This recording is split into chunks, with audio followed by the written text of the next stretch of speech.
Well, hey, and welcome back to our channel. Or if this is your first time here at the Pod Sound School, we help entrepreneurs, brands, content creators, and artists to plan and produce and promote high-quality podcasts. Today, we are continuing our quest through storytelling by taking a look at common storytelling mistakes that could be keeping your stories from resonating or catching attention from your intended audience. The power of storytelling is unquestionable, which is why countless brands, businesses, web designers, and social media strategists are constantly utilizing them in their marketing and creative process. If you aren't utilizing storytelling in your own business or on your own podcast yet, you are really missing out. Or if you already are telling stories, make sure to stick around until the end of this video and make sure that you're not making any of these common storytelling mistakes. By the end of this video, you'll have a better idea of how you can use storytelling on your podcast, your website, and even social media, regardless of your genre or the type of content that you're creating. So before we dive in, don't forget to hit the subscribe button and click on the bell. That way you can stay up to date with the helpful videos we post each week. And if you're not our friend on social media yet, come say hi and follow us on Instagram or Twitter at Pod Sound School. Okay, let's get to it.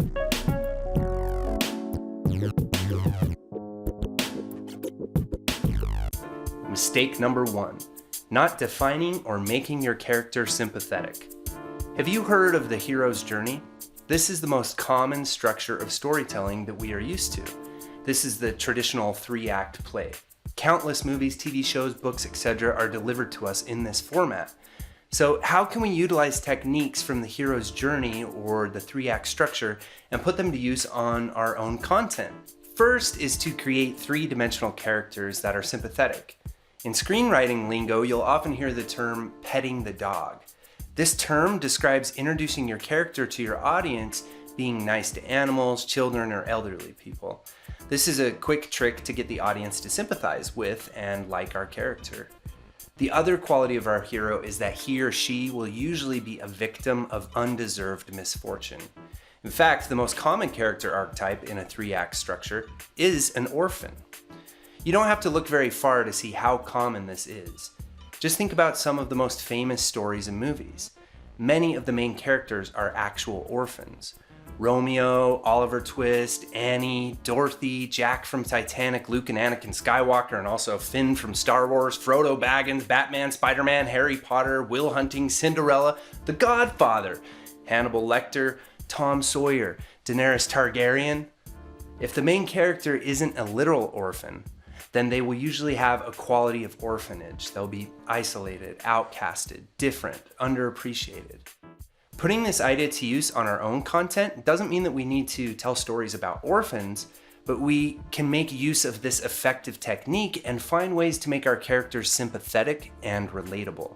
In his book, The Art of Dramatic Writing, Lajos Egri describes in detail 3 dimensions of a character. First is physiology. That's what sex they are, their height, the color of their eyes, their appearance. Second is sociology. Their class, occupation, education, the home life, their place in the community. Are they a leader? Do they like sports, political affiliations, amusements, hobbies, etc.? Third is psychology. This is their sex life or their moral standards or personal premise, their ambition, their frustrations, their temperament, their attitude towards life. Having a strong understanding of who your character in your story is will help you to find ways to include all 3 dimensions in your description of them. This doesn't have to be a 5-page introduction. Through well thought out sentences, monologue, or dialogue, you can quickly give your audience a sense of who your character really is. Okay, let's move on to mistake number 2, not setting up the scene. In addition to the character, it can really help a story to give the audience a sense of geography and to paint a strong picture with words of what world the character exists in. Try including all of the senses, describe the smells, the sounds, and the texture of the environment. Oftentimes, the geography of a story can serve as a supporting character to the protagonist and really help the audience to be more invested. Mistake number 3, unclear series of events or no rising action. Most stories will have a beginning, a middle, and an end, but oftentimes stories become boring because the events don't move fast enough. In this fast-moving digital age, we really want something to change every 45 seconds or so. Where we decide to start our stories can be the easiest way to keep your stories interesting. Let's look at the hero's journey a bit more and talk about what separates the three acts from each other. What events happen that bring us from one act into another, and so forth.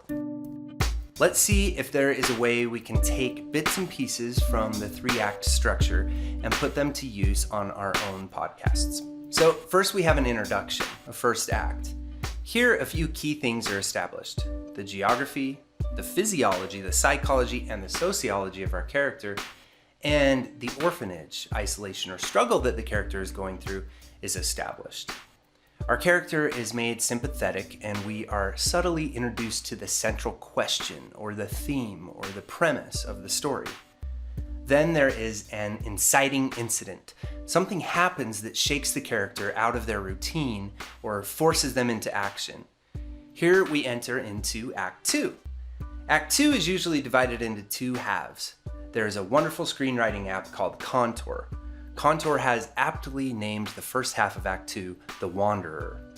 During this half of the second act, our character is starting to gain strength and moves through opposing forces through a series of yeses and nos, getting closer to finding the answer to the question they seek, or getting closer to proving the theme of our story. Then something big happens in the story that is commonly called the turning point. This is where the stakes get much higher and our character is kind of past the point of no return. Here our character is forced into the second half of Act 2, which, as the Contour app calls it, the warrior stage. Now our character is a warrior and fights higher stakes, determined to answer the central question or prove the message our story is trying to tell. Until finally a climax, in which we are at Act 3. The big question. Here our character is often faced with the highest of stakes and the most difficult of decisions, usually life or death. So this stage, the beginning of Act 3, is called the martyr stage. Countless great stories utilize this idea of the martyr when it comes to the protagonist. If not a literal death, then the main character will often have a figurative death. This stage usually involves a shift in the character's mindset. They now have a true willingness that they did not once possess. They have truly undergone the change that we've been hoping they would all along. Now, if you're starting to think that this structure isn't going to be useful for your type of content, hang with me, it's really good stuff to know about. You might be thinking, yeah, well, this is great for a full-length movie or play, but what about a short, informative podcast episode, or a social media post, or a sales page on a website? Many of these principles can be applied to any type of content. Your character doesn't have to be an orphan or face death in your story, but you do want to ask yourself if there are stakes in your story. What happens if your character doesn't get what they want? The higher the stakes, the more emotionally invested the audience will become with the character, and the more opportunity the character has to change. And now, mistake number 4, unclear premise, central question, or message. Stories are all about change, and really all about a big question. A clear premise, a theme, a question, or message is what makes a great story. Many of the most popular stories ever told have the same premise or idea they're conveying, or question that they are answering. It's important to know what your story is really about. This premise is not usually explicitly stated within the dialogue or monologue of your story, but is alluded to and eventually proven by your characters. All of these concepts are good to ask yourself before completing your stories. Make sure that you can check them off a quick list. 1. Are my characters sympathetic and three-dimensional? 2. Am I using descriptive words to set up a scene? 3. Are there a series of events and a story arc? 4. Do I have a clear premise or theme? If you can check all of these off, then your story is sure to grab and hold attention and make a human connection with your audience.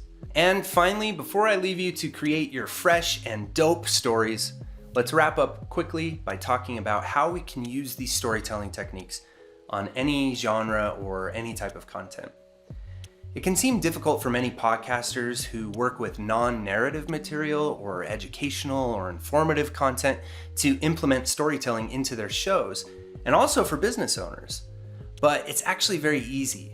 There are so many stories you can tell around the topic of your content. In our last video, Veronica discussed first, second, and third person storytelling and a lot more. So if you haven't checked that video out yet, definitely do so. You can find it right here. But some quick ideas for non-narrative content. You can tell your origin story as a business or why you started your podcast. You can also tell the story of why you decided to produce a specific episode. You can include the stories of your customers or listeners. You can include their testimonials or even invite them onto your show. You can tell your own success story. You can tell the stories of others' struggles and how your product or your content helped them. You can tell a story about how you achieved something in a how-to format. Also, one episode doesn't have to be limited to one story. It can include many smaller stories. These are just a few ideas, but when you're preparing your content, it's always helpful to think about your audience or your customers. What are they struggling with? What are their pain points? What type of stories would they identify with? Good luck with your creative process, Podskis, and thanks for stopping in today. Before you go, make sure that you subscribe, and if you like this video, let me know by giving it a thumbs up, or better yet, leave some comments below. Also, come find us on social media at Pod Sound School, and until next time, happy casting.